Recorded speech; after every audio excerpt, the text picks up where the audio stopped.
To climb as well as I did in the finals and make a podium as well felt like the culmination of like almost a decade of really, really hard work.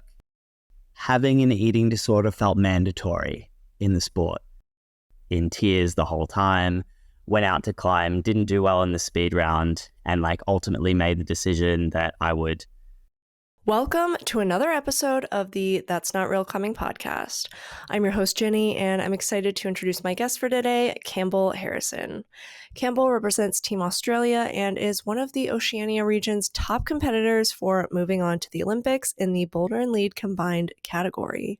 He also recently got elected to the IFSC Athletes Commission, so in this episode, we'll talk about causes he'd like to champion through that, what it's like competing as an Australian, and he also opens up about his past struggles with eating disorders, as well as why he was partially missing in Olympic qualifiers in 2020. Hope you enjoy this episode with Campbell.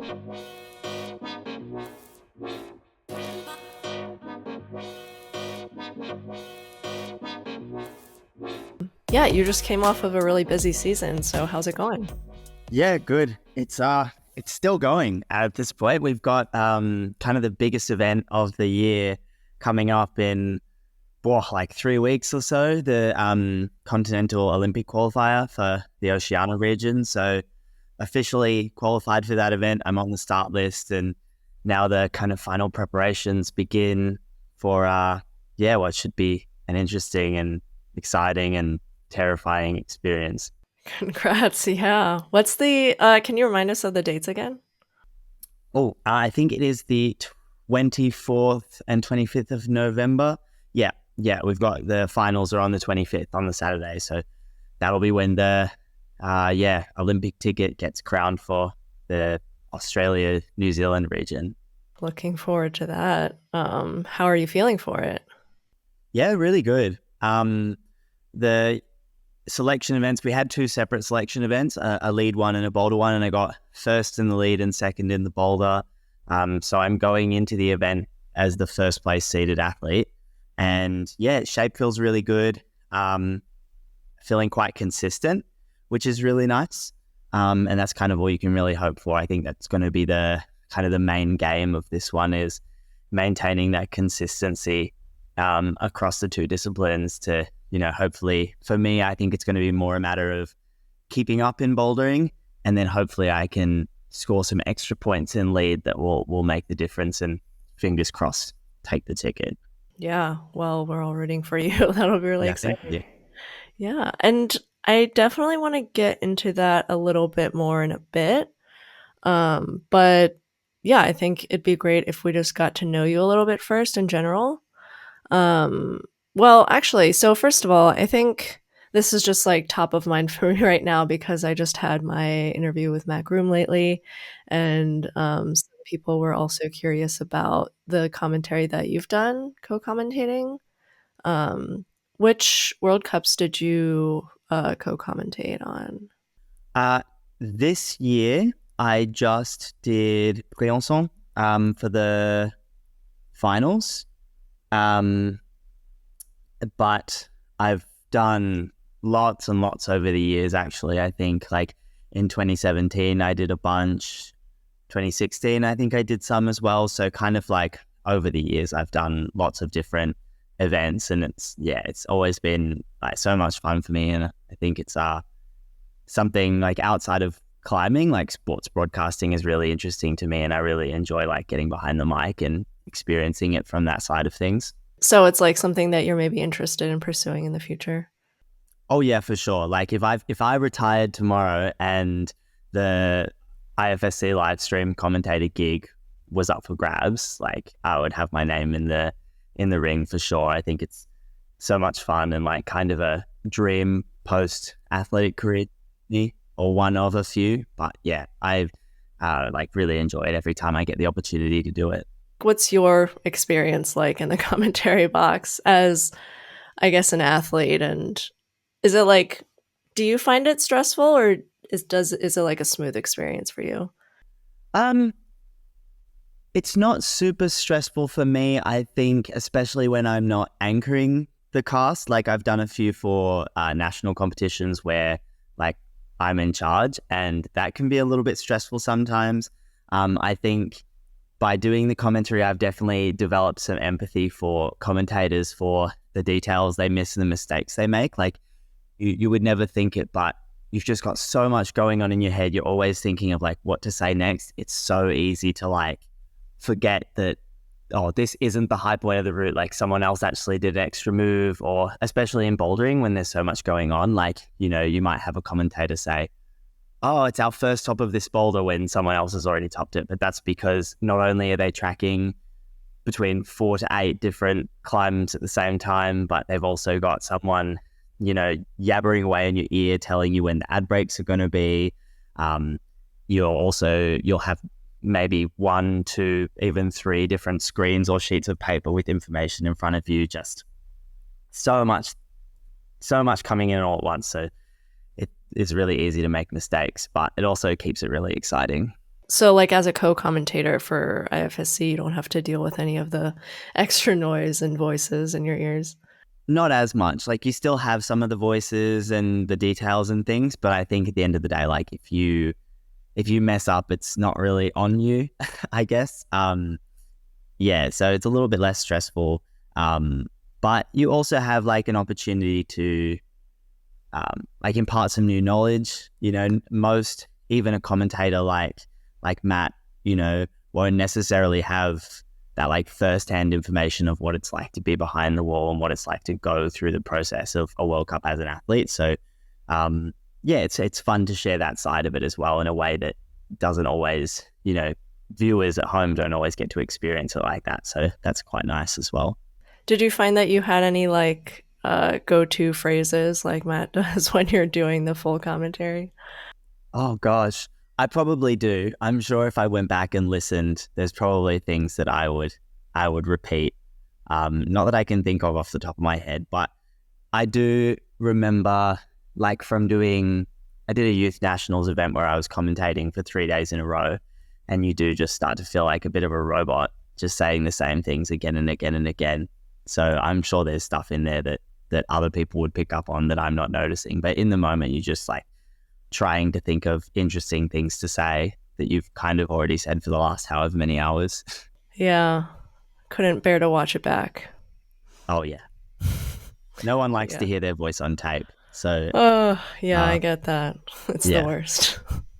So yeah, you were commentating already a bit in 2016, 2017. So you've kind of been on the scene for quite a while. How old were you when you first started climbing and like first started competing? Yeah, so I first started climbing, I think I was around 8 years old. And at that point it was just for fun. I think as a kid and even as an adult, I've been like super into video games, especially like as a kid, I was obsessed with the Tomb Raider series. And I think in my mind, I connected Tomb Raider with rock climbing. So I thought like it would be a fun little sport for me to do because like I was a pretty athletic kid in that I could run and I was strong, but like didn't really connect with ball sports. I wasn't super coordinated at them. So I thought I'll give climbing a go for whatever reason. And just like fell instantly in love with it. And just over time started climbing more and more and more. Thought I was really good at it. Started doing competitions, realized I was actually not that good at it. And like that really lit a fire underneath me that I'd never really experienced before. I think I started training really hard and saw the gains, like saw the benefits, saw how fast I was improving, and just got like totally addicted to that experience. And then that developed into a real like ambition to pursue excellence within climbing, I guess. So I started doing my first international competitions in 2012 when I was like 14, 15. And then progressed onto the senior circuit sort of through 2015, 2016. And have competed on the World Cup circuit pretty much every year since then. And I think, the like improvement I've made from coming like at the very bottom of the pack at my first World Cups to like now being able to make semifinals, you know, more than once in a season. I've like really enjoyed that experience. And I think for me, that's like a huge draw card of climbing is just like, I really enjoy that competitive side, and I really enjoy just pushing my limits and like, you know, always chasing the next thing. Yeah. So you went from youth to the the adult circuit. Like, how do you determine when you're ready to go into like the adult portion? Yeah, that's a great question. Oof, I don't even know if you could say that I was ready when I did. I think especially when you're competing in somewhere like Australia, there kind of isn't, if you want to compete internationally, you've got like the one competition a year at World Youth Championships. And then there's not really anything else. Like we don't have a youth series, like a continental youth series. The competitions within like the domestic calendar can be a little bit sporadic sometimes. So if you want to keep pushing the limits, then the Senior World Cup circuit is kind of the thing that you've got, or at least it was when I was sort of making that transition. And I think I just knew that competing on the World Cup circuit was my dream and my goal within the sport. And so I just decided that was what I was going to do, I guess. And I think initially it was like super terrifying and super overwhelming. And, you know, I definitely wasn't competitive by any stretch. But, you know, if you want to accomplish something, like the first step to making that goal is trying. You know, you're never going to win a World Cup if you never enter a World Cup. So I guess I just decided I had to take that leap and make it happen and see where it goes. So was it as simple as just like deciding that you're going to sign up for the other one? No, I guess not. Like there is qualification process, of course. Like you have to be able to be competitive nationally. Like for instance, I was still I think I won my first senior nationals in 2015. So by being consistently competitive on the national circuit, I was qualified for the international circuit. So obviously, you know, you have to qualify. You have to have those results domestically. You also have to save a lot of money. I think all through high school, I had a part-time job and I was just saving and not really spending any of it. So there's also the financial side of things as well. That's a big barrier. But you know, once you have accomplished those things, yeah, it's just a matter, I guess, of like putting in the work, being brave and taking the leap, I guess. So just for like the travel costs and the fact that it goes all around the world, I guess.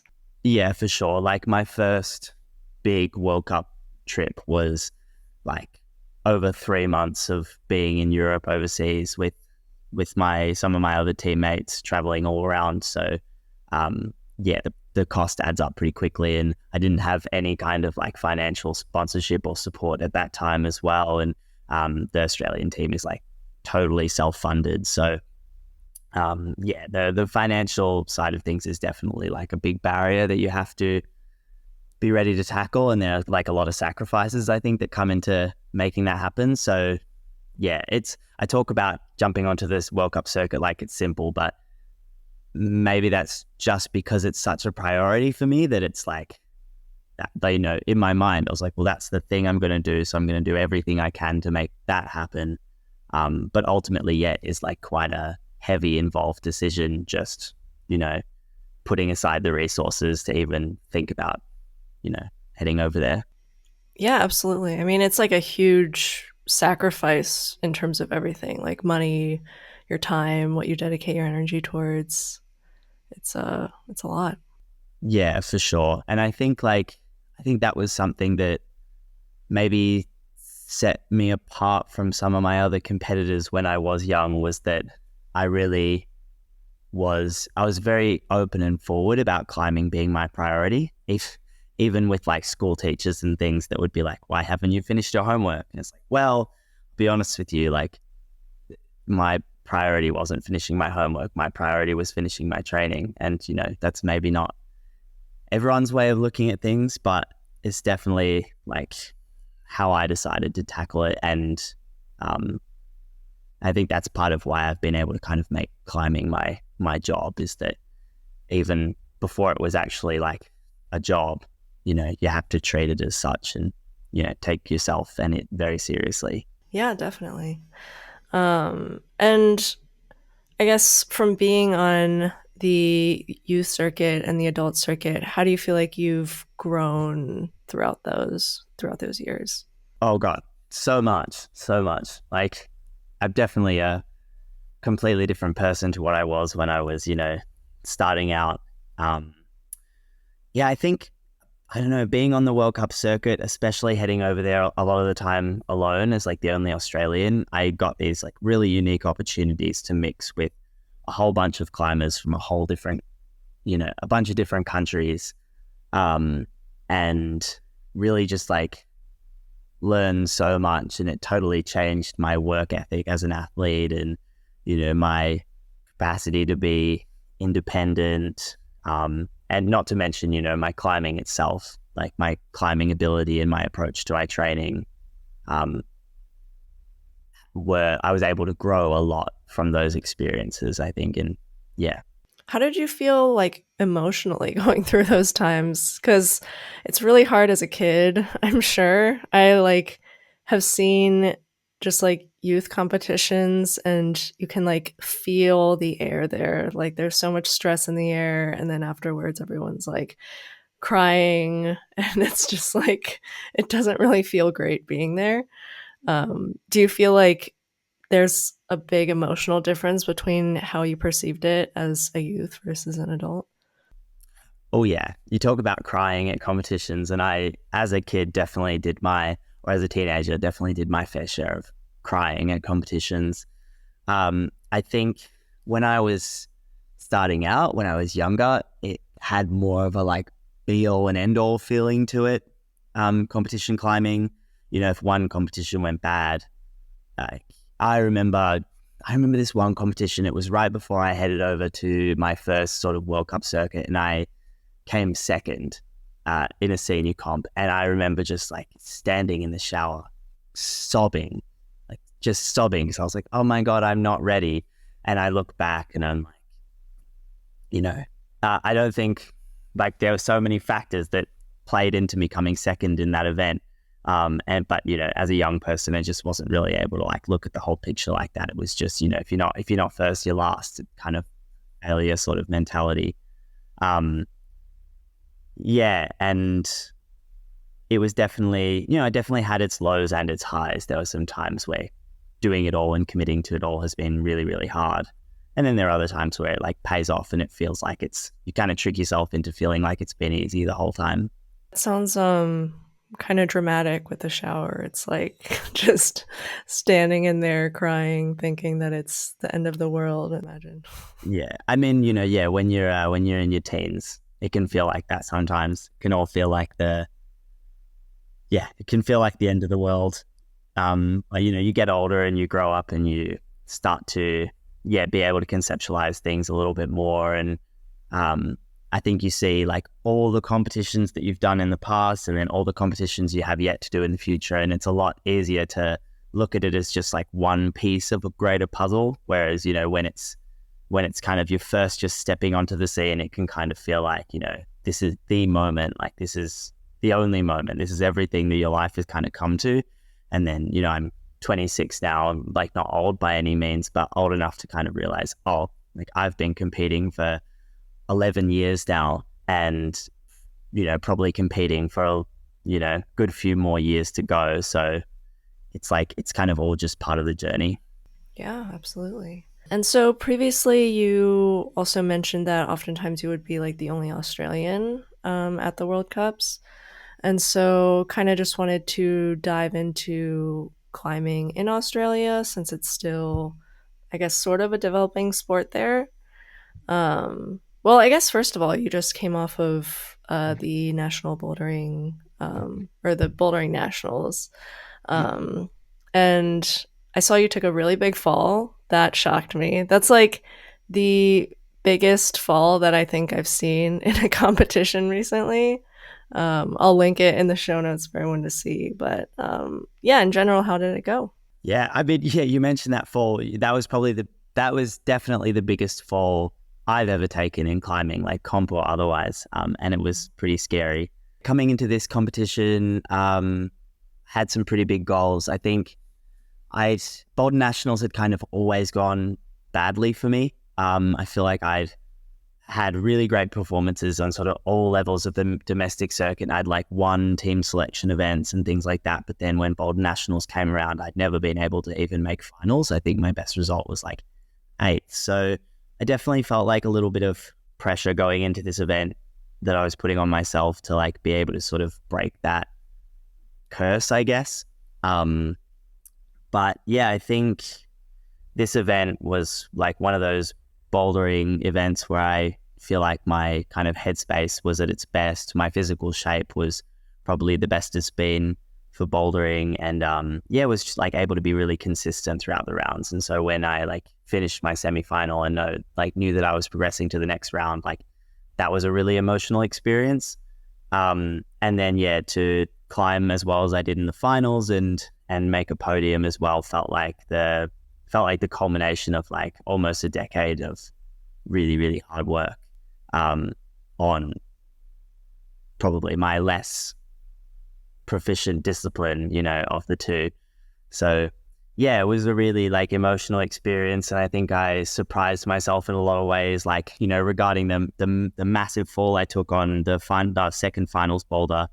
Like I was super rattled and super scared, and then still managed to like pull back on and top of the boulder, and I was the only person in the round who managed to finish that block. And so yeah, it was that comp was a big moment for me, and like something I think I'll be proud of for a really long time. Yeah, is bouldering something that you actually enjoy competing in, or are you kind of just doing it because of the whole combined format? Oh no, I really love bouldering, Okay. and I really love competing in bouldering. I think it's bouldering has definitely changed a lot in the time that I've been competing, and I think maybe sometimes it doesn't feel like quite like the sport that I initially signed up for, and I think that's why I part of why I gravitate towards lead a little bit more. It's a little bit more classic in terms of the elements of climbing that I really resonate with and that got me into the sport. But no, I do really enjoy bouldering. I just think on an international level, I would like to be a little bit more competitive than I am, I think. Whereas in lead, I feel like I'm continually progressing. So I probably err towards that discipline a little bit more than boulder per se. But I think that's, this event also showed me that that's changing. Like I am becoming more proficient in the modern style, and the work is paying off. So I don't know, in this past 12 months, I think my attitude toward bouldering has changed a little bit.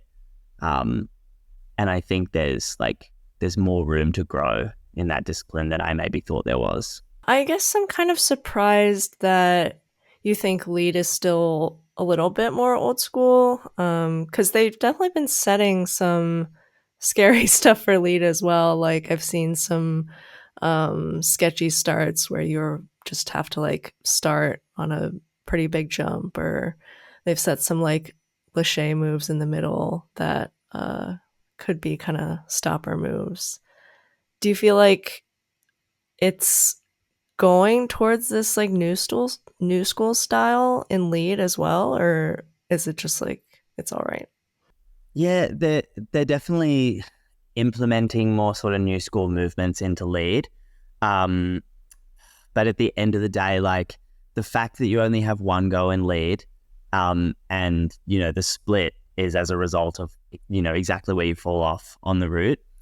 I think like these sorts of low percentage moves that take a little bit of time to learn before you can do them just don't lend well to the scoring system within lead. So I think there's only ever going to be like so much room for new school parkour comp style moves in lead. And typically lead still comes down to like a matter of who's the fittest and who's the strongest and who can kind of hold on for the longest. And that's like part of lead climbing that I really, really enjoy. But it's nice to have a few little crazy comp moves in there as well. But yeah, I think we're also seeing a lot of like athletes who are previously boulder specialists, especially like the more power centered boulder specialists, starting to perform a lot more consistently in lead than they perhaps were in bouldering to begin with. So, than they are in bouldering now, sorry. So I think it sort of remains a little bit more old school out of the two. Okay, yeah. Now back to the Australia stuff. How do you feel about it being a developing sport in Australia, and also in general, just like Australia being kind of far from everything, and like the long travel? I feel like I've heard that's a pretty big issue. How do you deal with those sorts of things? Yeah. As far as like the development of climbing within Australia, I think you'd maybe be hard pressed to find a country where climbing is growing faster than in Australia. I think like the number of gyms that have appeared in just the last 5 years is mind blowing, and so it's growing really fast, which presents its own set of problems in terms of like the development of climbing as like a high performance sport. If the certain aspects of the sport are growing way faster than others, so that's really complex in and of itself. And we're not really seeing like the growth of climbing flow into like support of high level athletes yet. So that plays into the issue of Australia being just generally speaking really, really far away from the majority of the comp climbing circuit, which adds a lot of barriers to people who are like to aspiring competition climbers. I always feel quite jealous of like Europeans who, for them, going to a World Cup is like a weekend away from home. And then for us, going to a World Cup is like, okay, well, I'm not going to be able to save for a deposit on a house this year because, I have to pay the equivalent of a mortgage to like go and do this thing. And it's my dream. No one's making me do it. I'm choosing to do it.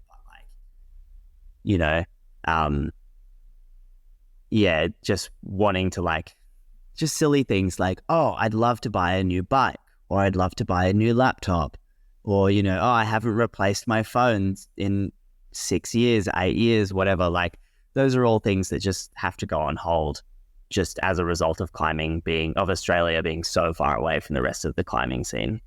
So it can be tough sometimes. But again, like I said, no one's making us do it. So sometimes you have to swallow that pill and just keep on keeping on. Do you end up kind of like staying in Europe for a while? I think you mentioned you stayed for like 3 months before. Yeah, the way I've found works best for me is if I can pick a city, usually Innsbruck in Austria, and rent an apartment, like, or sublet an apartment from somebody rather than paying like the extortionate Airbnb fees, just paying like a standard monthly rent for a room and keeping that room for like a whole 3 months. And then you can treat, World Cups as like more of like a weekend or a couple of weeks. You go away, you do the World Cups, you come back to the home base where you've got, all of your creature comforts and your luggage and whatnot. Rather than like moving around a lot and paying a lot for really expensive accommodation, or, flying to Europe, coming back, flying there again, I like to keep that home base. It's just like a little bit cheaper and a little bit like logistically easier, I think, for me. Do you ever like stay and train in Europe, or is all your training done back in Australia? No, I'll usually try and prepare for the World Cups in Europe, at least that last 2 to 4 weeks before I start my season. I'll try to train in Europe. But it's a very clever, careful balancing act because, you only have a certain number of days that you can stay within the Schengen zone, the like European visa zone without having an extended visa.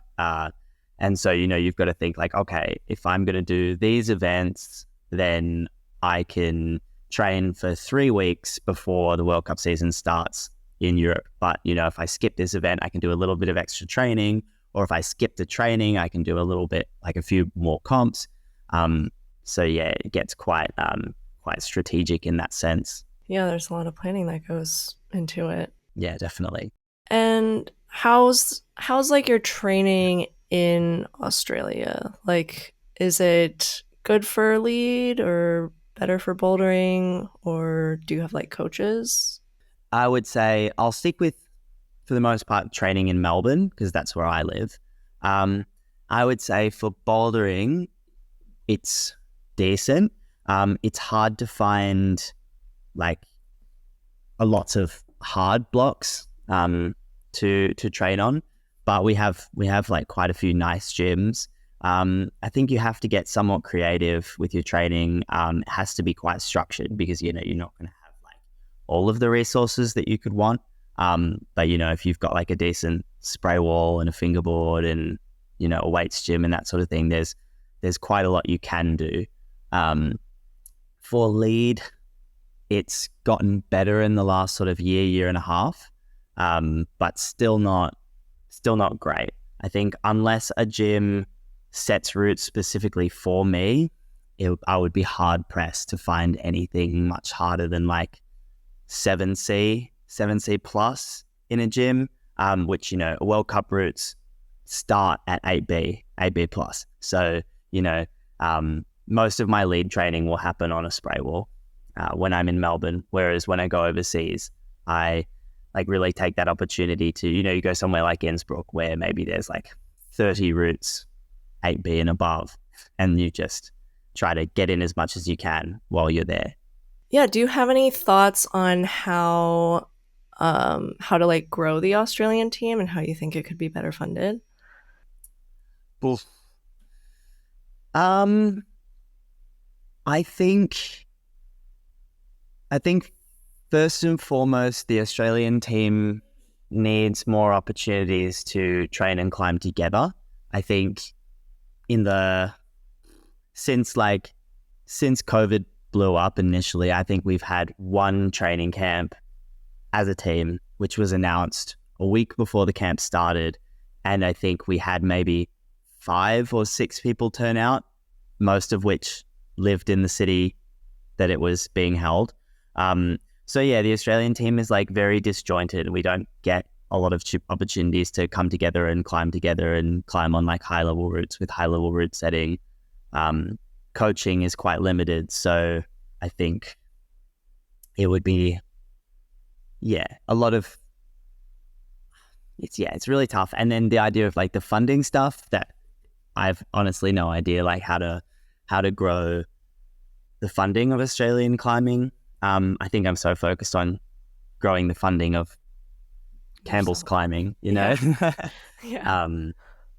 But yeah, I think if there was like maybe more cohesion between like amongst the team, and then maybe more like cooperation between the team and the gyms, we might be able to get a little bit more going. But like it is improving, it is getting better in some ways, and then it's like very stagnant in others. Well, I guess like stagnant in what ways? Just like the setting, or? We're growing in terms of the caliber of our athletes, but stagnant in terms of things like those training camps, training events, having consistent competition schedules as well. Like for this year, we didn't have a lead nationals, and we ended up having to have a lead selection, which was just like a sort of tailored down version of a lead nationals with only a qualification round. It happened from like 7 a.m. to 3 p.m. on a Friday, So yeah, it's quite interesting that there's so many more gyms and like so much money within the climbing industry at a commercial level, but then, we can't get venues to host a lead nationals for a couple of days, or, host a training camp for an afternoon, that sort of thing. So yeah, it's progressing in so many ways, and then in other ways, not much change is really happening, if that makes sense. Yeah. I mean, I guess I'm actually not sure if there's a lot of money at the commercial level. I've heard a lot of commercial gyms actually struggle quite a bit just to like break even. I've like Because I wanted to like own a gym at some point, or that Yeah. was like a goal, and I looked into it a bit, and it seemed like you had to be pretty well off just to get it started. Yeah. I think I just look at like we've got some like big franchises of gyms within Australia that like are opening sort of venue after venue. And I think also I do work part-time at a climbing gym, so I get that little insight on the amount of people that are coming through some of the facilities. So I think, yeah, and I mean, and also just, like I said, the sheer the increase in the number of climbing gyms that we have is kind of telling that there's something here, Um, but yeah, it hasn't translated into high performance just yet, which makes sense. It'll come along. I just think we haven't figured out exactly what the next step is, and I'm not sure either what the next step is. Yeah, hopefully it'll come. And that sort of reminds me of the Athletes Commission. I'm not sure if that has any bearing on how it can affect like climbing at like the Australian national level, but yeah, I was wondering a bit about the Athletes Commission and what I guess first of all, what is it and why haven't we really heard about it? Because I feel like this is the first year that we heard anything about it. Really? Yeah, it's interesting. It's one of those things that I think when you're an athlete in the circuit, um, it's something that you know about and you kind of just assume that other people do. But I guess it's a very valid point that like up until now, how would the general public have known that there was an athletes commission and that, every world championship we have a vote, where there's like ballot papers and everything, or this year it was online.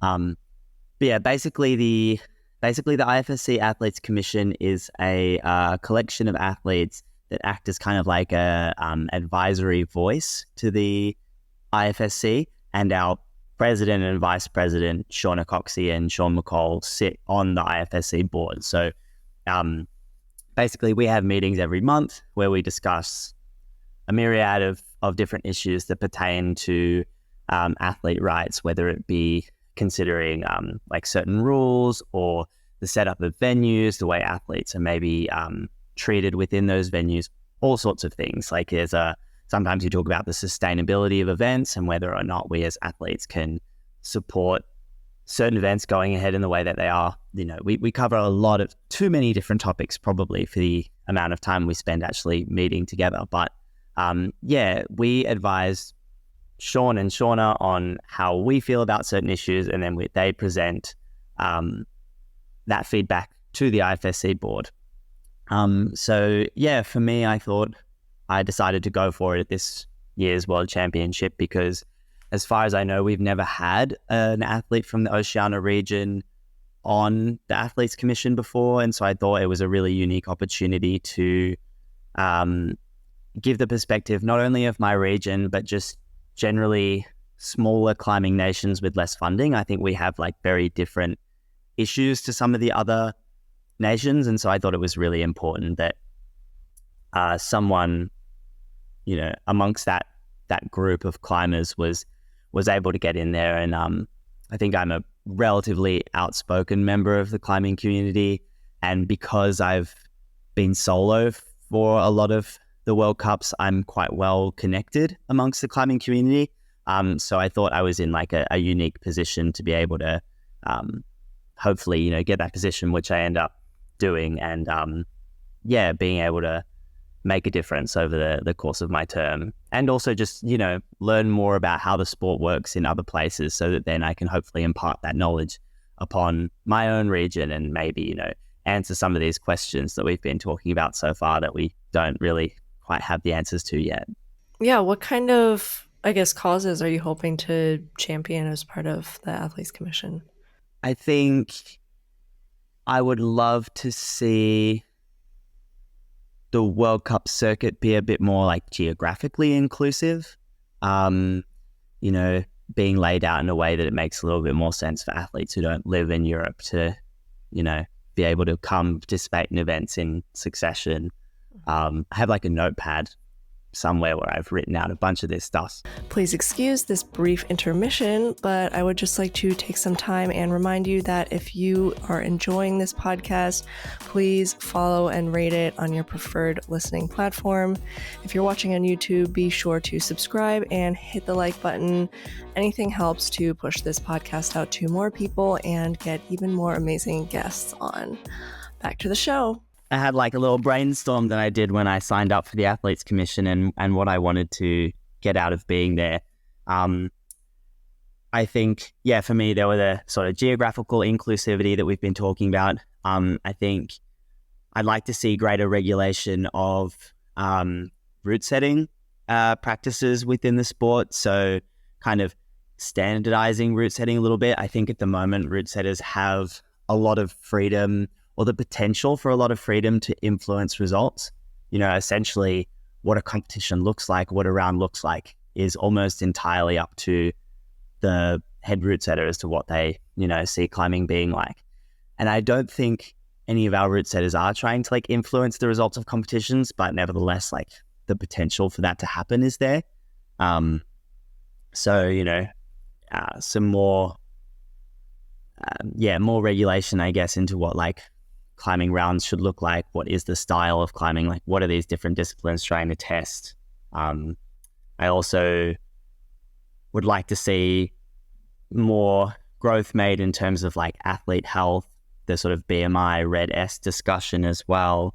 And just improving the general treatment of athletes and the valuation of athletes, within the sport. At the end of the day, there's so many different roles that make climbing competitions happen. But at the end of the day, climbing comps don't happen unless you have athletes on the wall putting on a show. And sometimes, it doesn't feel like that's really acknowledged, when you look at the prize pool that's put up for an IFSC event, for instance, or the fact that, you'll have Janja Gambra finishing a world championship and then having to walk out into a crowd of people, swarming her and that sort of thing. And it's not really safe or practical. Yeah, the more that I think about it, the more I was not just in climbing, but all sports in general, how athletes are kind of a product, I guess, that people kind of just view and watch for a bit, and then if they age out or they get injured, it's kind of just you're discarded now. You're an old product. Does it kind of feel like that? Yeah, product is a really good word for it, because I think at the moment we're viewed as products, or sometimes I feel like we're even viewed as consumers. We come to the event and we the event is put on for us, despite there being we're standing in a stadium of thousands of people. Sometimes it feels like the events are put on for us and we should be just grateful that this is happening so that we can do the thing we want to do, which in some cases is true. But on the other hand, we're also almost employees of climbing, we're in some ways the performers that are putting on the show. These thousands of people are coming to these stadiums to watch us perform. And so, there's a little bit of a disconnect there, I guess. But I think product is a really good word for it, where, we're viewed as the end product that's put out there, when really we're, it's on the basis of our labor that these events are able to draw in the crowds that they do, I guess. Yeah, it's a little bit dark though, but I guess these are all issues we should try to solve. You also mentioned about route setters and keeping everything more consistent. I always wondered if it would ever happen where someone would pay off a route setter or bribe them to set so that someone could specifically win. Oh, look, it's one of those topics that's really hard to get into without putting your foot in your mouth. I think there are certainly events in the past where you can look back on and you see some things happening that are just a little bit suspicious. But I think also just the idea that a particular route setter who might be head route setter could say internally, oh, this athlete I really like, or this athlete I've, potentially been paid off to set for is really good at this style. There's nothing stopping me from setting this style on every single boulder if I as the head route setter want that to be the vibe of the competition. So, just more regulations put in place that ensure a diversity of boulders across a round, Yeah, interesting. I kind of brought that up as just like a thought. I didn't know it had actually happened. I don't want to, of course, name any names or point any fingers, but yeah, the potential to influence the results of climbing competitions through the route setting is very real. And so I think that that's something we need to think about while the sport is a bit younger. We have a good opportunity to build a base, upon which we have safe and fair competitions rather than the sport getting bigger and bigger and bigger before we've kind of put those foundations in place, and it's maybe harder to implement them further down the road. Sort of related to that, do you feel like, so I guess that's sort of in reference to maybe specific competitions, but in general with the Boulder and lead combined format, do you feel like they've been doing a pretty good job of keeping that even? I think so. I've been pleasantly surprised with how much I've enjoyed watching the combined format and how much I look forward to competing in the combined format. I think at first when I saw the point system, I thought it seemed a little bit like a game show or something. It seemed a bit silly that you get this many points for doing this and that many points for that. And I worried that it would favor one discipline over the other. But ultimately, I think you really do have to be good at both, because in any given round, the boulder round might be worth more, the lead round might be worth more. So you have to be prepared to perform in either of them. And yeah, so far I think it's been really interesting to see how different rounds maybe sway a bit more towards one discipline or the other, but it seems to balance out in a sense. I haven't seen, that you have to be good at both at the end of the day. And I think that's really cool to watch, that you've got to be ready to take the opportunity in either round. Yeah, I mean, definitely cool to watch. I don't know how it's actually having to do that and experience it as an athlete. But yeah, going back to Athletes Commission, do you feel like the IFSC listens to the athletes, either within Athletes Commission or outside of Athletes Commission? I think being a part of the Athletes Commission is very new for me. I think I'm really yet to see whether or not our voice is heard. Just because, we haven't really, I just haven't really had any instances yet where we've presented something really big and really important to the IFSC, and they've kind of had the opportunity to respond. The IFSC could probably seek out feedback a little bit more than they already do from the athletes and from the Athletes Commission. But at the same time, I am seeing work happen to improve that, to improve the communication between the athletes and the IFSC. So, I think my perspective is kind of still pending on that question. Well, ask me in a year maybe, and we'll see how I feel about it. Okay. Yeah, we'll follow up. Another one of the things that you mentioned being on your list of things to talk about in terms of Athletes Commission is the Red S issue. And I mean, I know that's something everyone's talking about, and hopefully they will be taking some kind of action on it. I guess that's still to be determined. But you also mentioned that you've sort of had your own experience with it. Is that something that you'd want to go into? Yeah. It's definitely something I'm happy to talk about, because I think it's really easy to look at the minority of athletes who lose a ton of weight and see huge increases in their performance. Whereas I think the experience of quite a lot of us is that we fell into really negative habits around eating and trying desperately to lose weight and being as small as possible, and just kind of crashed and burned in a lot of senses. I think for every athlete who loses 5-10 kilos and becomes a superstar World Cup winner, there's probably 10, 20, 30 athletes who lost a bunch of weight and ended up in the hospital, or ended up quitting climbing and not competing, or not, reaching their goals and having a myriad of mental and physical health problems. And so I think that's kind of more my experience of not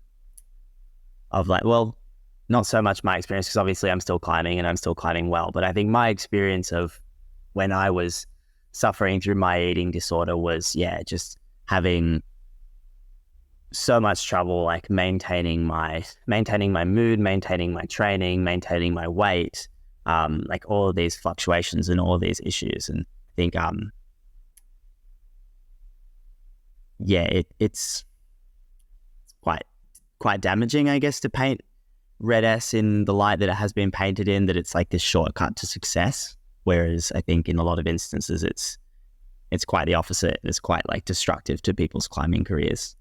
Well, I had no idea that it was so common. Like when you were experiencing it, were you like aware that you were doing it, or was it just kind of like the side effect of the sport and it just didn't even, I guess, like register to you that you were doing something harmful? I think in a lot of ways, having an eating disorder felt mandatory in the sport. And I know how like horrible and dark that sounds, but like, it felt like if I was turning up to a competition and I didn't look thin enough, then people would assume that I didn't care enough, or that I wasn't, dedicated. I think there was a lot of discussion and a lot of rhetoric around, this is how little I eat leading up to a competition, or, like I'm doing so well today, I haven't eaten since blah, blah, blah. And I think, that's changing in a lot of ways now that we're actually like having the discussion and it's becoming more like publicly known, these sort of darker aspects of the sport. But I think it felt like in the community that I grew up in, it kind of felt like it was something that I had to be doing, and that's sort of how I fell into it, and really like started to struggle with it, I guess. Oh wow! So it was like an actual discussion amongst athletes. Like this is something that you guys would talk about. Yeah, I think so. Not when it started. I think it was just, I felt like it was very much just this like number on the scales that I wanted to push down, and felt very objective in that sense. And then it kind of started to develop into more of like an emotional like weighting on the number on the scale. But I definitely know, like I remember a lot of instances within the sport, where people would be having these discussions of like, I don't eat between this time and this time, or I only eat this many calories in a day, or, in the however long before the competition, I'm trying to lose this much. And while these discussions are happening, like what you're seeing, like what I'm seeing in front of me is athletes, getting worse and worse and worse at their climbing and having these like massive detriments to their performance as they're like desperately chasing the lowest number on the scale that they can. And then what people are telling you is that, eating disorders are terrible in climbing, but they get you really good. You're going to be really like, it's really strong when I was as light as possible, but then it was really bad for me. But then I think like that's not actually really the case. Like, I think a lot of climbers who have tried to lose a lot of weight or have these struggles with eating and with their body image and such, like, tend to see a lot more detriment than benefit, in actual fact. But that's not really like the narrative that we see around it. How did you sort of get out of that, the eating disorder for yourself? Like I said, it started off as this like very objective goal to just like reduce the number on the scale. And then it started to turn like a little bit more emotional. I had more of like an emotional connection to like whether I was perceiving myself as light enough to be, a self-respecting professional climber or whatever. And then that for me turned into quite a serious like binge eating issue. So binging, restricting, and that's sort of the pattern you see with a lot of climbers is trying really hard to adhere to these like rules that these climbers are setting of, not eating this much or not eating, these times, whatever it might be. And so you fall into these patterns of working really hard to try and be as thin as possible. Eventually you can't keep up with this image of perfection you set yourself, and you slip up and you binge, and then you think, oh, that was a horrible mistake, I have to erase what I've done. And so you restrict harder, which then means you binge harder because, your body just, it doesn't let you start, like in a lot of instances, it just won't let you start yourself like that. And so I think for me, I had to just like completely, completely break the cycle and learn to, like, if I had these binges, these slip ups, I had to just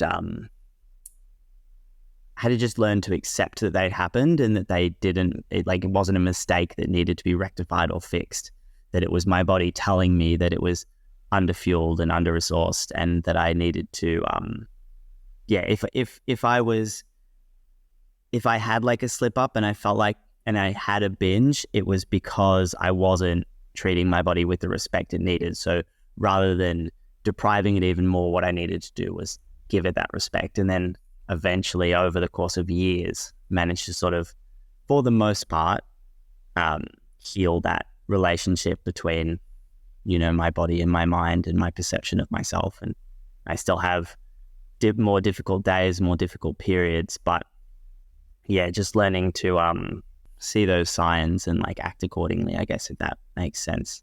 It's a very personal journey, so I think Yeah. everyone goes through it differently. But it's good to hear that you've mostly worked through it, and hopefully it's not still going on, especially with all the attention that's been brought to it. I think people are just a lot more on alert in like the public and hopefully among athletes as well. Yeah, it is a very complicated topic, and it is very full on. I've talked about it a lot on like my social media, but I guess I learned to just like incorporate the joy of food just into my my like daily routines. And yeah, learning that if I felt like I was falling short of my goals within food, it was probably because my body was trying to tell me something, and like learning to actually listen to my body and respect those messages that my body was giving me, rather than thinking my body was something that I had to fight against, that like feelings of hunger or feelings of being unsatiated was something that I had to battle against. It's actually your body trying to tell you something, and you can probably get a lot more out of listening to those messages than, fighting against them. These days, do you still hear that kind of talk between athletes where it's like about how little you've ate or things like that? Definitely not to the same. No, I think the rhetoric has changed a lot, honestly. Like, weight management and weight loss is a part of climbing at the end of the day. I think it's silly to pretend that it's not. And like, it's something that as an athlete, you do have to be aware of, I guess, but I think the discussions are becoming a lot healthier. And I think the discussions I've been having with athletes are a lot more about what I've been saying is,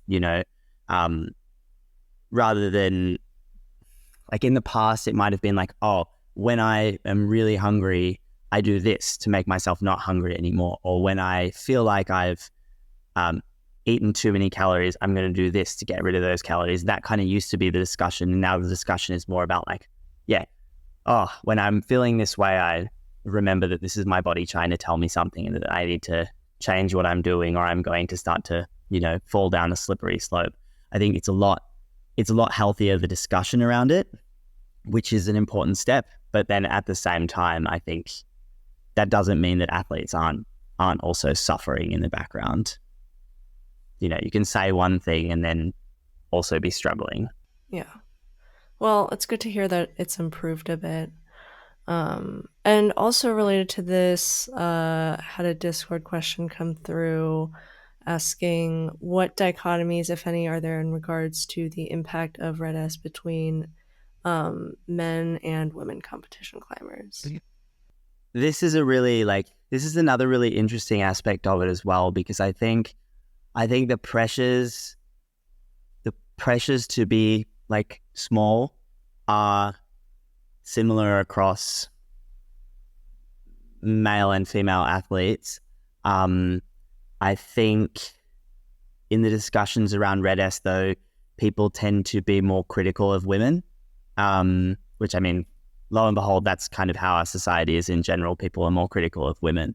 But yeah, with regard to Red S, there's a lot more discussion of like how female athletes look and whether they look too skinny. They look like, you know, oh, she has a problem, you know, she's anorexic. But then in actual fact, I think the problem is just as big, if not bigger, within the men. But because we, you know, when we lose weight, we maintain our muscle mass a lot more easily. So our general shape doesn't change. We still have like these big biceps and big shoulders. And so people think that like it's not as much of a problem within the men. But from my experience, that's just not the case. And I think we see a lot of men, if not more men, with dangerously low body fat levels, as opposed to the women who look thin but maybe aren't necessarily suffering those like Red S symptoms. And so I think that's why developing screening is really important, because you can't just tell if someone's sick by looking at them. Yeah, I think that also brings up the important point that it's not great to discuss people's bodies, whether or not you think that it's concerning, because there might not be an issue. Yeah, for sure. I think it's really complicated to like, because, you know, if you're gonna bring up the fact that you think there is an issue with like climbing athletes being underweight, that's like inherently bringing bodies into the conversation. But yeah, I think it needs to be like a little bit more nuanced than this person looks like they're sick. You know, it needs to be a little bit more objective and scientific than that, I guess. Yeah. And it's hard to do that just looking through a screen. Yeah, 100%. 100%. Yeah. But yeah, was there anything else you wanted to touch on in terms of Red S? Because otherwise we're just going to totally shift gears to maybe something a little happier. Yeah, no, I know. What a depressingly sad topic. No, I mean, unless you have any more questions about it, like, yeah, I think it's a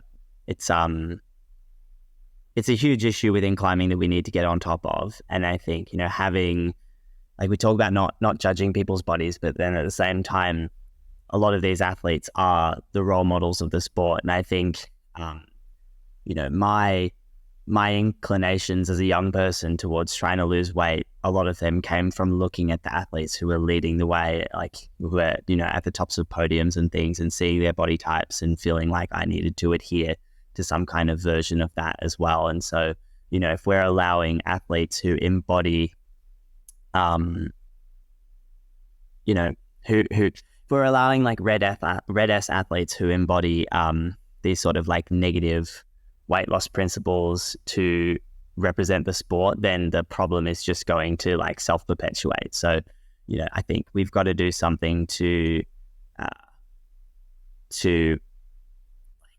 change the perception that people have of climbing. You know, it might involve restricting the participation of certain athletes who meet certain criteria within the sport. Yeah, well put. And thanks for going into your own story. I know that's always not always easy to share and open up in that way. So appreciate that. But yeah, let's switch gears into something that's hopefully a bit less sad. Let's look forward to the Olympics that are coming up, and the qualification process. I guess first of all, you had also wanted to, I mean, you were competing at the time when the 2021 Olympics were happening.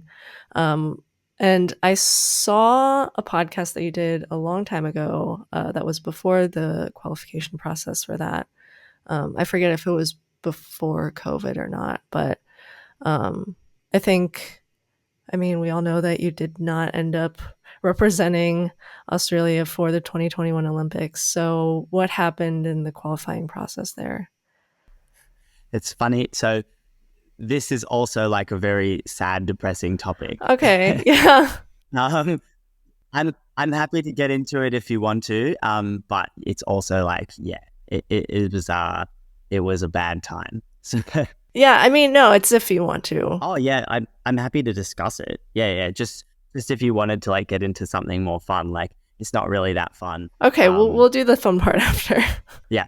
So basically, going into the qualifications for the Tokyo Olympics, I was also the first seeded athlete. So I was the highest ranked athlete going into those qualifications. And then the pandemic hit and the event got cancelled / postponed. And so essentially the way the selection criteria worked was that if the event got cancelled, I was qualified for the Olympics. If the event went ahead, then it was obviously going to be a competition, and whoever won the event was going to go to the Olympics. But the problem there was that because within Australia and New Zealand, everything was so tightly locked down and the borders were so tightly controlled that running an event wouldn't necessarily mean that everybody would get to compete. So it was quite like a difficult time with things going back and forth. Like the event was happening, then it wasn't, then it was, then it wasn't. And, you know, eventually we got to the point where the event was going ahead and we all got there.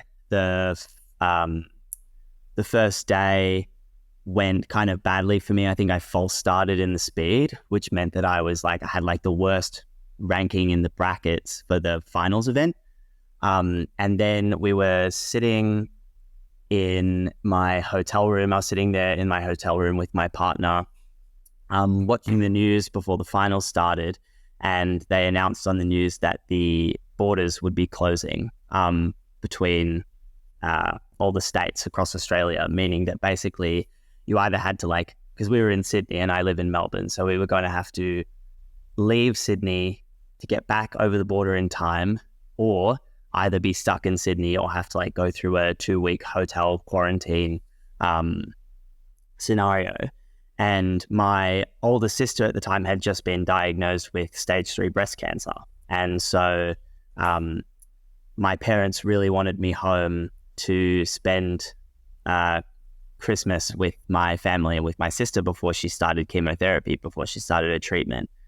And so I went to the competition, I went into finals for isolation, and I had no idea what to do. And I was in tears the whole time, went out to climb, didn't do well in the speed round, and ultimately made the decision that I would leave the event, go home to be with my family, because I wasn't sure if I would be able to qualify, and I couldn't decide. It was just a horrible, tough decision. So at the end, I left the event. And then at the end of the event, I think out of the 20 athletes that were initially slated to compete in the men's round, only 7 men, I think, ended up finishing the competition, and maybe even less women. So that was a really, really tough call, and something that I grappled with for a really, really long time afterwards. And I look back and I still don't even really know if I made the right decision on whether or not I should have stayed and stuck it out and dealt with those consequences, or gone home and been with my family. But I think now I look back at it at the end of the day, it is what it is. What happened happened. Tom O'Halloran, who did qualify for the spot, was super deserving as well. Whether or not I'd stayed, he was absolutely, had exceptional chances to take that spot like he did in the end. But yeah, no, so that was a super, super tough time. The whole process going into it was really, really hard. A lot of back and forth and people saying things online and all sorts of stuff. And it was really, really tough. But but then afterwards, I once the process of trying to qualify was over, I was able to really grow from that, and ended up having some really, really great World Cup seasons. So there's positives to take from it, but it was it was a pretty full on experience over the course of a year or so, I think. Jeez. Yeah. Well, gosh, I'm sorry to hear that. I hope she's doing better now. Yeah. Okay. She's still, the battle continues, but, Yeah. she's doing well. Okay. Well, that's good to hear at least. We wish the best for her. Oh. Yeah. Like I said, also a very, kind of depressing topic for the podcast. So yeah, we can move on to happier stuff as well if you want to. Okay. Well, thank you for sharing. I think usually when people look back on these things, they're usually happy about making the decision to like stick with family, especially in hard times. And I mean, you have another chance now. So Yeah. And so like it was, I think it was quite interesting coming into this Olympics because this Olympic selection processes, there was like definitely a little bit of trauma from the last time of that whole process happening. But like I was able to like recognize that, this is something that I really want. And I was really excited about this process rather than last time where it was so full of like dread and grief and indecision. Like this time it's been filled with like so much passion and ambition. And I'm really excited about this opportunity. And, if I don't qualify in November, then I'm also really excited about the opportunity to get to do the Olympic qualifier series next year, hopefully. Yeah. And so it's just like, as sad and depressing and whatever as that whole last experience was, and everything that I was going through at that time, I'm like so much healthier and so much stronger and happier now. That like, yeah, this process so far has been really joyful, which is such a juxtaposition to the last one. So I'm like super grateful in that sense. Yeah, that's really great to hear. And how do you feel about competing this time without the speed discipline being added into everything? Oh, so good. So good. I think that was like also part of the last process was that I had a really hard time making up my mind as to whether or not I actually wanted to do the combined format. I really appreciate and respect speed climbing, but it's just not for me. And so that was also something I was grappling with through that whole process is like as hard as it was, my heart wasn't completely in it. Whereas this time with the lead boulder combined, like those are the disciplines that I fell in love with. And so, my heart really is in this one 100%. And I'm able to like enjoy the process of it as a result, not just like, not just looking towards the outcome, but also enjoying the journey. It's a little bit of a shame as a viewer, just because it was actually pretty fun watching non-speed climbers and seeing how well they could do on the speed route, since it's just so much more, I guess, like consistent, and it's just like interesting to see. So, but I understand, of course, like it's not, people don't really want to do it if they're not into it. Yeah, and I'm glad that the speed climbers get their own medal this time because I think that combined format like really shafted them. Oh yeah. So yeah, it's really nice that they get to have their own set of medals this time, and I think everyone's a little bit happier for it. I think we'll be even happier when the 3 disciplines are split. But this combined format is fun. I think it's really cool. I think it's fun to watch, and like I'm enjoying it so far. Yeah. Do you have hopes for it getting split in like LA games? From what I understand, that's the plan is to get 3 medals for the LA games. And that, it'll be quite cool. Like also, having multiple opportunities to claim an Olympic spot as well. Like you claim a spot in Boulder or lead rather than just the one for both. That's like quite cool as well. Because it is a lot of pressure to, just try and perform really well across both disciplines and to take one spot. Yeah. Do you think if it is split in the future, you'll try for both? Yeah, I think so. I think that's my plan. That's something I'll probably have to decide, come the next like selection cycle. But I think I would like to try and qualify for both. But at the end of the day, I'm much more of a lead specialist than a boulder specialist. And so if I feel like also doing bouldering is going to be detrimental to my chances in lead. That might impact my decision, but I've always done both. So I would imagine that I would still try to do both. Okay. Yeah, I think it would be interesting to see how things change because I would think a lot more people will probably try to just focus on one. And then it'll be interesting to see how that plays out. Because, I mean, a lot of people are great at both right now.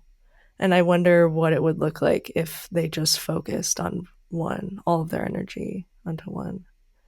If it'd be like Yeah, I agree. unstoppable. Yeah. I'm also really curious to see what people do. I think there are probably a few more, generally speaking, there are more like boulder specialists than there are lead specialists. Yeah. So I wonder if like the participations across the disciplines will shift as well. But yeah, I guess we'll see when it happens, you know? You got to think about some strategy going into that. But Yeah, I for think sure. that's quite in the future. Another 5 years, so we have some time. Mm, yes. Thinking about the upcoming one, how do you think your training would change if you qualified in the Oceania championships versus if you had to wait again until OQS? I think either way, I'll be taking a little break right after that comp, which will be nice. And then the season will start again. Either way, the season will start up again quite soon. I think if I'm competing in the OQS, the training will kick off sooner because the first OQS round is in like April or May, I think. But I mean, either way, my mindset at the moment is just to go in 110%. I think my chances of qualifying in the continental event are obviously exponentially higher than they are in the OQS, for instance. But the way I look at it now is just whatever happens, I'm going to be 110% committed to either competing in the Olympic Games or grabbing a ticket at the OQS. And I want to finish feeling like I didn't leave anything behind. So I don't think there'll be too many changes to my approach in that respect. Well, we're rooting for you. Yeah, thank you. What do you think? What's considered a break for you? Because I feel like a break for proper athletes is very different from what I consider a break. Well, I have like a little trip to New Zealand planned where I think I will do little to no climbing. Usually a break will be like 1 to 2 weeks of no climbing at all. And then maybe 1 to 2 weeks of climbing when I want to. Or it's kind of what I do. When I say I'm taking a break, I just climb as much as I feel like climbing. I think like if I wasn't an athlete, I probably wouldn't climb quite as much as I do. You know, like I wouldn't be doing like double sessions 5 days a week, blah, blah, blah. Like I'd probably just be climbing, you know, like 3 to 4 days a week for a couple of hours and trying the boulders that I think are fun and that sort of thing. So yeah, a break is just like embracing that side of myself. And sometimes I get to the end of a season, I have like 3 days off and I'm like, no, I want to go climbing. And then I think last year I got to the end of my season and I took 2 weeks off with no climbing and I had to like force myself to go back because okay, it's time to start training again. So it depends, but I just go with the flow and do what feels right. Yeah, that sounds reasonable. Okay, well, I'm excited to watch you climb. Hopefully it'll be streamed and easy to watch. Yeah, there should be a live stream on YouTube. I think that'll Okay. be open access for everybody. Awesome. Okay, yeah, excited to watch. And now going into the last section, a few Discord questions. I already went through a few while we were just talking, but we have, I think, 3 others that either just like didn't really fit. So the first one, this one I actually have no idea about. It relates to climbing in Australia, I think outside as well. I don't know how much outside climbing you do. I don't tend to climb outside a lot these days. When I was in my teens, I did a lot of rock climbing, but nowadays not so much. Okay. Well, you probably still have a bit of insight into it. Yeah. Do you feel like climbers are used as an easy target by state governments in regards to Aboriginal heritage? Because they're a societal outgroup and it deflects away from other more severe sources of harm to Aboriginal communities, such as the mining industry. Ooh. I'd say yes and no. Um, yes and no. I think, I think there are definitely people within certain organizations that do use climbing as, as a scapegoat to, either reduce access to certain areas or, but I think at the same time, climbing and climbers need to acknowledge, the role that we play in the protection of First Nations heritage within Australia and within other countries as well. And, sometimes that is going to mean like not climbing in certain areas. I think anyone who's been to the Grampians, who's climbed in crags like Kindergarten or Muline or the Gallery, you look at these caves and it's impossible to think that over the course of 90,000 years of history that people haven't lived and died in these caves and, that they aren't sacred spaces.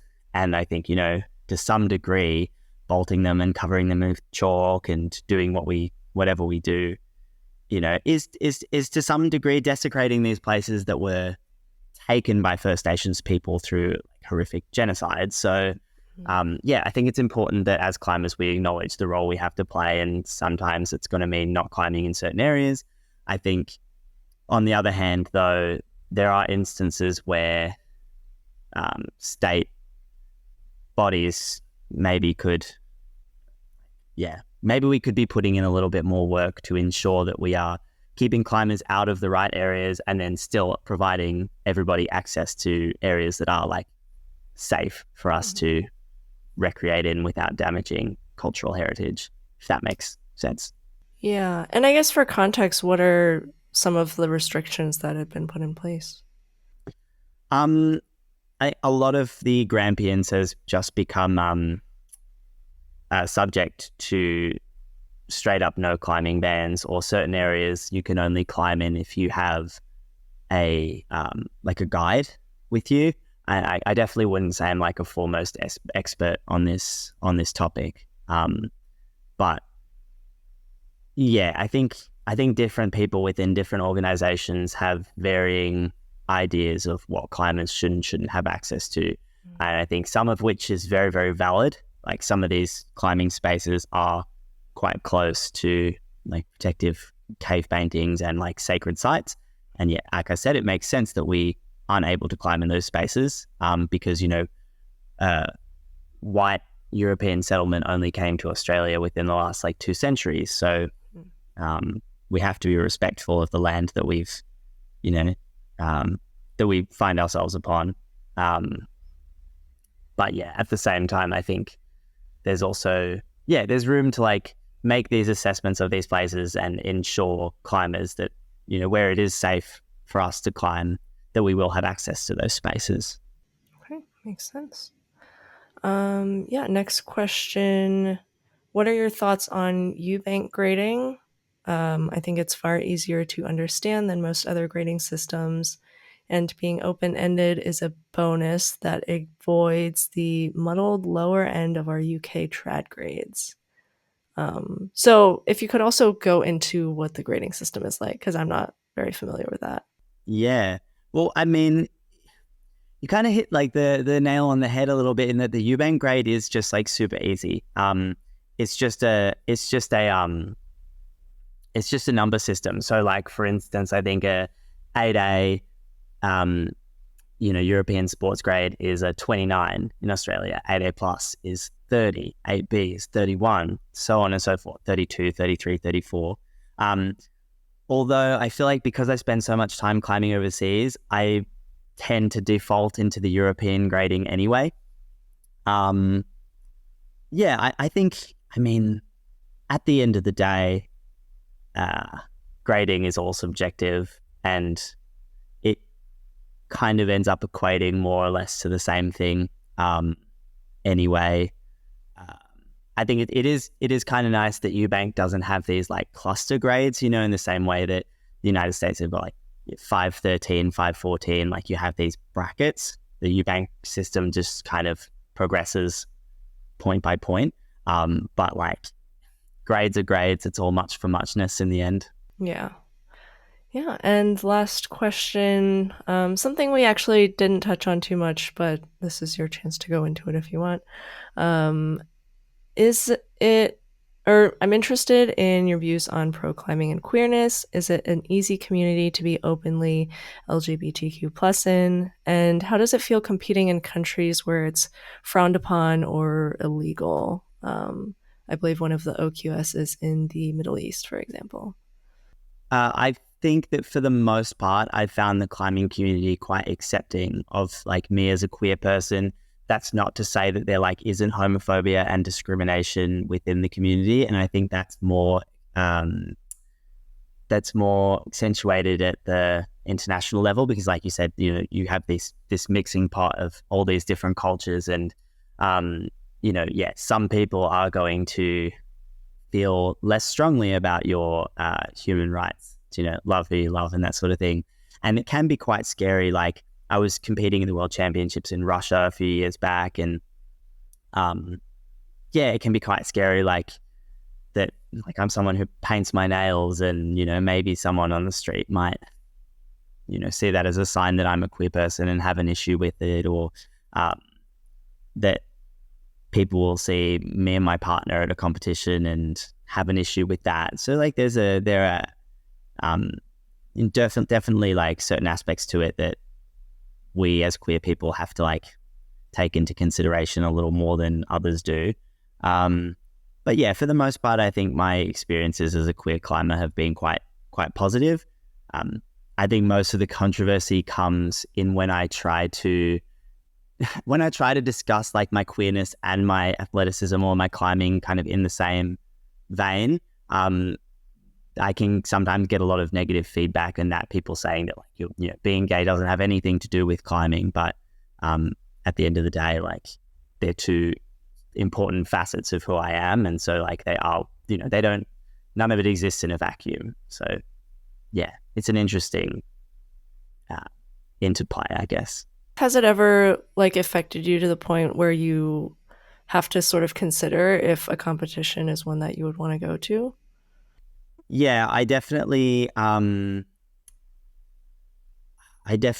like an internal battle, I guess, with regard to like whether or not I would go and compete in Russia,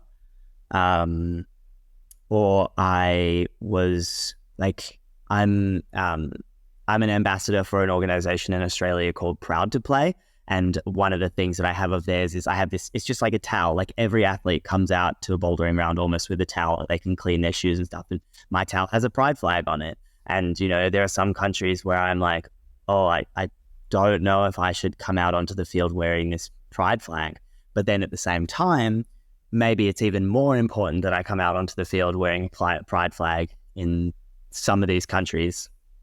So yeah, it's, you know, it's something that I have to think about, and I think the OQS round in the Middle East got cancelled in the end. I think now it's just Shanghai and Budapest, but it is something that I have to think about when, you know, comes to making a decision about which comps to attend to and which not. Yeah. And did they replace it with a different location, or it's just gone? Unfortunately, we're just going to have 2 rounds of the OQS now, which is good because for a little while, I think the fear was that there was going to be 1 round. Yeah. So, yeah, it should be, yeah, as far as the dates that have been confirmed at this stage, yeah, it'll be the 2 rounds of the OQS. So a little bit shorter than the planned 3, but should still be good. Okay. All right. I think that's all of the questions I had. Is there anything else that you wanted to touch on? Yeah, it's been fun. Happy to be here. Thanks for having me on board, and I'm glad we managed to get together and like have this chat. And Yeah. I'm looking forward to, like seeing the full piece. Yeah, thank you for joining me. Is there anything you want to like shout out or let people know where they can find you? Yeah, I mean, if anyone wants to follow me, you can find me on Instagram at Campbell_Harrison547. That's probably the best way to keep up with what I'm doing. Otherwise, no, I think that's that's everything. Unless you have any more questions, I'm happy with that. Awesome. Okay, well, thank you again. It was amazing to talk to you. Yeah, thank you so much. Thank you so much for making it to the end of the podcast. If you're watching on YouTube, I would love to hear your discussion and thoughts in the comments below. And don't forget to like and subscribe if you enjoyed. If you're listening through a podcasting platform, I'd appreciate if you rate it 5 stars, and you can continue the discussion through my competition climbing Discord, linked in all of the descriptions through all the platforms. Thanks again for listening.